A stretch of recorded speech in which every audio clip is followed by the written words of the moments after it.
Assalamualaikum warahmatullahi wabarakatuh. Hamdan wa syukran lillah, amma ba'du. Ikhwani fillah yang dirahmati Allah Subhanahu wa taala, yang saya cintai dan saya banggakan.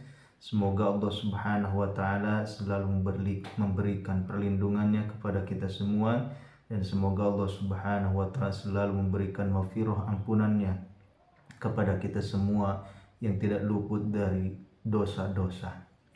Dan semoga Allah Subhanahu wa taala memberikan kesehatan jasmani dan rohani, kesehatan dohir dan batin, dan memberikan kekuatan iman, kemudian memberikan kekuatan untuk mengamalkan agama secara sempurna seperti yang telah dicontohkan oleh baginda Nabi Muhammad SAW kepada kita semua. Ikhwani fillah yang dirahmati Allah Subhanahu wa taala, semoga hari demi hari Allah Subhanahu wa taala selalu memberikan rezeki yang berlimpah ruah yang datang dari arah mana saja yang tidak kita ketahui. Ikhwani fillah yang dimuliakan Allah Subhanahu wa taala, ketika kita tidak bisa mengerjakan sholat fardu dengan khusyuk, dengan tawadu, dengan tertib, bahkan banyak kesunahan-kesunahan di dalam sholat fardu kita tinggalkan, bahkan banyak perkara-perkara yang tidak kita perhatikan ketika kita melaksanakan sholat fardu, dan otomatis sholat fardu kita itu terhitung kurang, mungkin kurangnya banyak, dalam arti banyak yang bolong-bolongnya, banyak yang rusak-rusaknya. Karena apa? Karena kita tidak memperhatikan rukunya, sujudnya, ya, tasyahud dan lain-lainnya, kemudian bacaannya. Akan tetapi hadirin yang dirahmati Allah Subhanahu wa taala, jikalau seseorang melaksanakan banyak kesunahan-kesunahan, yakni melaksanakan sholat sunnah, melaksanakan kesunahan-kesunahan yang dianjurkan oleh baginda Nabi Muhammad SAW, maka sholat fardu tersebut akan ditambal dengan kesunahan atau dengan sholat-sholat yang sunnah. Dan perlu kita ketahui hadirin yang dimuliakan Allah Subhanahu wa taala, tidak semata-mata Allah Subhanahu wa taala menyuruh kepada hambanya untuk melaksanakan sholat sunnah, melainkan Allah Subhanahu wa taala memberikan pahala yang berlipat ganda, berikan pahala yang sangat luas, yang sangat banyak. Maka oleh karena itu, ketika kita mengetahui pahalanya, maka otomatis kita akan bersungguh-sungguh lagi untuk mengamalkan yang sunnah-sunnah, sholat-sholat sunnah. Karena apa? Karena kita tahu nilai tersendiri dari sholat-sholat tersebut. Maka ikhwani fillah yang dirahmati Allah Subhanahu wa taala, saya akan bacakan hadis mengenai sholat-sholat sunnah. Bismillahirrahmanirrahim. An Aisyah radhiyallahu anha, anin Nabi sallallahu alaihi wasallam, dari Aisyah radhiyallahu anha, dia berkata, Nabi Muhammad sallallahu alaihi wasallam bersabda, man sabara ala isnatai asyara rakaatan, man sobaro ala isnatai asyara rakaatan. Jadi man ini kepada siapa saja, kepada muslimin muslimat. Man sobaro, barang siapa yang sabar, ya, otomatis kita melaksanakan ibadah, melaksanakan sholat-sholat sunnah harus penuh dengan kesabaran, penuh dengan keikhlasan. Karena apa? Karena apabila amalan tersebut tidak diiringi dengan kesabaran, tidak diiringi dengan keikhlasan hati, keridhaan kita kepada Allah Subhanahu wa taala kurang, maka tetap saja sholat sunnah tersebut tidak akan diterima oleh Allah Subhanahu wa taala. Ya, makanya di sini dikatakan man sobaro, jadi sabar. Jadi kita melaksanakan sholat itu harus dengan penuh kesabaran. Ala isnatai asyara, terhadap 12 rakaat. Di sini kesunahannya ada 12 rakaat. Banallahu azza wa jalla lahu baitan fil jannah.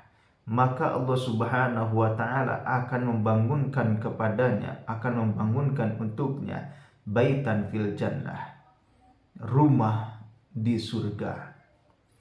Arba'an qabla duhri, yang pertama 4 rakaat sebelum duhur, 4 rakaat sebelum duhur. Jadi hendaknya sebelum kita melaksanakan sholat duhur, sholat duhur, maka kita melaksanakan qobliyahnya dulu, yang 4 rakaat. Melaksanakan qobliyahnya dulu sebanyak 4 rakaat. Nah ini ya mungkin saya pribadi juga belum bisa mengamalkan yang 4 ini, kadang 2 rakaat, kadang 4 rakaat, masih kadang-kadang. Tapi kita kerjakan dengan seikhlas mungkin, sesabar-sabar mungkin, yaitu arba'an qabla duhri, 4 rakaat sebelum duhur. Kemudian warok'ataini ba'da duhri, dan 2 rakaat setelah duhur. Ya, 2 rakaat setelah duhur, yakni sholat ba'diyah. Sholat ba'diyah duhur yang 2 rakaat setelah duhur. Berarti jumlah jadi 6, ya. Arba'an qabla duhri wa raka'ataini ba'da duhri, jadi 6. Kemudian wa raka'ataini ba'dal maghribi, wa raka'ataini ba'dal maghribi, 2 rakaat setelah maghrib, ya. 2 rakaat setelah maghrib kita kerjakan dengan niat ba'da, ya, dengan niat sholat sunat ba'dal maghrib 2 rakaat. Berarti jadi jumlah 8. Kemudian warok'ataini ba'dal isya'i, warok'ataini ba'dal isya'i, 2 rakaat setelah isya, 2 rakaat setelah isya. Kemudian ya berarti jumlah jadi yang tadi 8, berarti tambah 2 rakaat jadi 10. Kemudian warok'ataini qoblal fajri, warok'ataini qoblal fajri, 2 rakaat sebelum melaksanakan sholat subuh. Jadi fajri, maksud fajri ini adalah melaksanakan sholat subuh. Dalam hadis lain dikatakan an Aisyah anna Nabi sallallahu alaihi wasallam lam yakun ala syai'in minan nawafil asaddu muahadatan minhu ala raka'ataini qabla subhi. Rasulullah sallallahu alaihi wasallam tidak pernah menjaga sholat sunnah lebih kuat daripada 2 rakaat sebelum subuh. Bahkan fadilah yang lain, man sholat raka'ataini qabla fajri, yakni 2 rakaat sebelum fajar itu lebih baik, raka'ataini qabla fajri, raka'atani qabla fajri khairu minad dunya wa fiha. 2 rakaat sebelum melaksanakan sholat subuh itu lebih baik daripada dunia dan seisinya. Ikhwani fillah yang dirahmati Allah Subhanahu wa taala. Jadi ini amalan dari baginda Nabi Muhammad SAW, yakni sholat sunnah, yang mana ini perlu kita jaga, perlu kita amalkan, perlu kita istiqomahkan. Agar apa? Agar amalan-amalan, agar keparduan kita disempurnakan dengan sunnah-sunnah tersebut.